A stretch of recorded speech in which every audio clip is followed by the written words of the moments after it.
بسم اللہ الرحمن الرحیم الحمد للہ رب العالمین والصلاة والسلام علی اشرف الانبیاء والمرسلین۔ اجابت السائلین عن عقائد المسلمین کے اسباق کا سلسلہ ہمارا پورا ہوا تھا، لیکن دوران اسباق ہمارا ایک سوال رہ گیا تھا، سوال نمبر 14۔ تو پڑھتے ہیں بلا تاخیر۔ کہتے ہیں السؤال ما حکم قراءۃ القرآن للمیت عند القبر، میت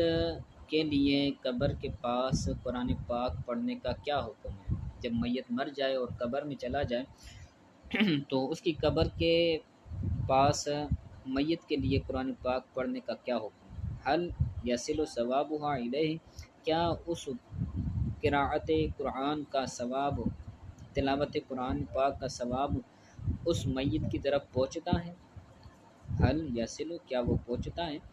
ثوابها، اس تلاوت کا ثواب، الہ، اس میت کی طرف، ہی ضمیر کا مرجع میت ہے۔ تو کہتے ہیں ذهب جماہیر العلماء من الحنفیۃ والشافعیۃ والحنابلۃ الى استحباب قراءۃ القرآن للمیت، احناف، شوافی، حنابلہ کے جمہور علماء کرام اس بات کی طرف گئے ہیں کہ میت کے لیے تلاوت قرآن کرنا مستحب ہے۔ لما روى انس مرفوعا قال من دخل المقابر فقرع فيها ياسين خفف عنهم يومئذ وكان له بعددهم حسنات، اس حدیث کی وجہ سے کہ جس کو حضرت انس نے مرفوعا روایت کیا ہے، یعنی جس کی سند حضور سے ثابت ہو تو اس کو مرفوع کہتے ہیں۔ روایت کیا ہے؟ روایت یہ ہے کہ سرکار نے فرمایا من دخل المقابر فقرع فیہا یاسین، کہ جو بندہ مقابر، قبروں کے پاس یا قبرستان میں داخل ہوا اور اس قبرستان میں اس نے یاسین کی تلاوت کی تو خفف عنہم یومئذ، تو ان قبرستان والوں سے اسی دن سے عذاب کے اندر تخفیف کی جائے، خفف عنہم، تخفیف کی جائے گی ان سے اس دن سے۔ وکان لہ بعددہم حسنات، اور اس بندے کے لیے ان لوگوں کی تعداد کے جتنا نیکیاں ہوں گی، وکان لہ بعددہم، ان لوگوں کی عدد کے مطابق اس بندے کے لیے جو تلاوت کرنے والا ہے نیکیاں ہوں۔ ولیما، یہ لام جا رہا ہے، ولیما، اور اس وجہ سے جائز ہے، مستحب ہے کہ جس کو رواہ الامام احمد و ابو داود و ابن ماجہ عن معقل بن یسار، اس روایت کی وجہ سے بھی جائز ہے کہ جس کو امام احمد نے، امام ابو داود نے، امام ابن ماجہ نے حضرت معقل بن یسار سے روایت کیا ہے کہ ان النبی صلی اللہ علیہ وسلم قال اقرأوا علی موتاکم سورۃ یاسین، سرکار نے فرمایا اپنے مردوں پر سورہ یاسین کی تلاوت کرو۔ تو اس آیت، اس حدیث سے اور پچھلی حدیث سے یہ ثابت ہو رہا ہے کہ مردوں پر، ان کی قبروں پر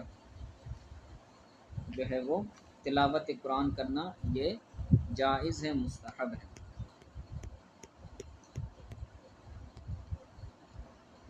آگے کہتے ہیں قال العلماء هذا الحديث مطلقا فيشمل القراءة حال الاحتضار و بعد الوفات،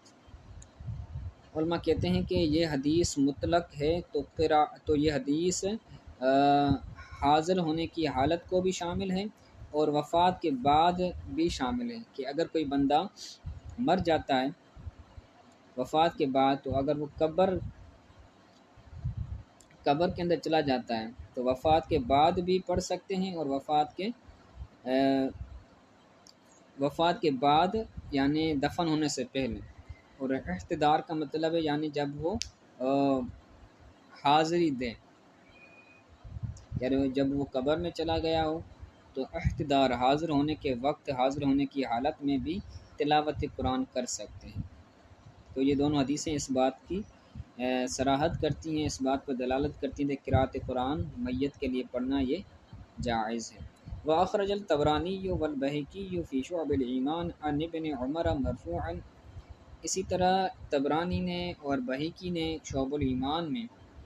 حضرت ابن عمر رضی اللہ تعالی عنہما سے مرفوعاً روایت کیا ہے، تخریج کیا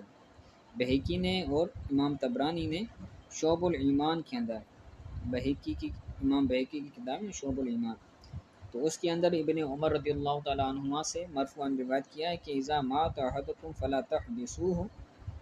واسرعوا به الى قبره فلیقرأ عند رأسه بفاتحة الكتاب وعند رجليه بخاتمة البقرة في قبره۔ سرکار نے فرمایا جب تم میں سے کوئی وفات کر جائے تو فلا تحبسو، تو تم اس کو روکو نہیں۔ یہ حبس سے، حبس کا مطلب ہوتا ہے قید کرنا، قیدی بنانا، تو یعنی روک کے نہ رکھو۔ جب تم میں سے کوئی مر جائے، وفات کر جائے، تو تم اسے روک کر نہ رکھو، بلکہ اسرعوا به الى قبره،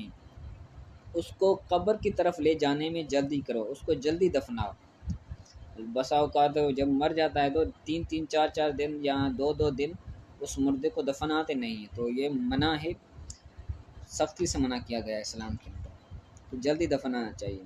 آگے کہتے ہیں وَلْيُقْرَعْ عِنْدَ رَأْسِهِ بِفَاتِحَةِ الْكِتَابِ، اور چاہیے کہ اس کے سر کے پاس، یعنی اس کے سرہانے سورہ فاتحہ کی تلاوت کی جائے، اور چاہیے کہ اس کے سرہانے سورہ فاتحہ کی تلاوت کی جائے۔ وَعِنْدَ رِجْلَيْهِ بِخَاتِمَةِ الْبَقَرَةِ فِي قَبْرِهِ،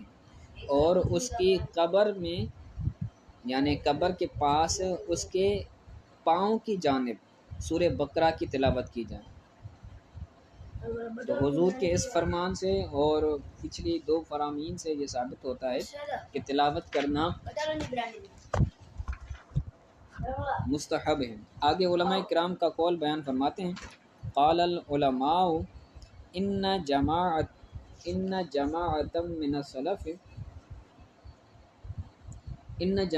من السلف اوصوا ان يقرأ عند قبورهم، کہ سلف و صالحین کی ایک جماعت نے وصیت کی تھی کہ ان کی قبروں کے پاس قراءت کی جائے، تلاوت کی جائے، ان یقرأ عند قبورهم، کہ ان کی قبروں پر تلاوت قرآن کی جائے۔ تو سلف و صالحین نے یہ وصیت کی تھی، اور وصیت کرنے والوں میں سے ومنہم ابن عمر رضی اللہ تعالی عنہما اوصى ان يقرأ عند قبره بفاتحة الكتاب بفاتحة البقرة وخاتمتها۔ ان میں سے حضرت ابن عمر رضی اللہ تعالی عنہ بھی ہے کہ جنہوں نے وصیت کی تھی کہ ان کی قبر کے پاس سورہ بقرہ کی ابتدائی آیات اور سورہ بقرہ کی انتہائی آخری آیات ان کی قبر کے پاس پڑھی جائیں، یعنی ان کے وصال کے بعد۔ وَأَنَّ الْأَنصَارَ كَانَتْ إِذَا مَاتَ الْمَيِّتُ اخْتَلَفُوا إِلَىٰ قَبْرِهِ يَقْرَؤُونَ الْقُرْآنَ عِندَهُ، اور انصار صحابہ میں سے جب کوئی میت مر جاتا، وَأَنَّ الْأَنصَارَ كَانَتْ إِذَا مَاتَ الْمَيِّتُ، جب کوئی میت وفات پا جاتا تو انصار صحابہ اختلفو، الگ الگ ہو جاتے، الی قبر ہی، اس کی قبر کے ارد گرد ہو جاتے، وَيَقْرَؤُونَ الْقُرْآنَ عِندَهُ، اور اس کی قبر کے پاس، اس کے نزدیک قرآن پاک کی وہ تلاوت کرتے۔ تو انصار کا قبر کی پاس تلاوت کرنا اور صحابہ کا، تابعین کا وصیت کرنا، یہ اس بات کی دلیل ہے کہ جب میت وفات کر جائے تو ان کی قبر پر تلاوت قرآن کرنا جائز ہے، کر سکتے ہیں، اس کو اس کا ثواب ملتا ہے۔ ٹھیک ہے، آگے انشاءاللہ تعالی سے اگلے 10 کے اندر پڑھیں گے۔ السلام علیکم ورحمۃ اللہ۔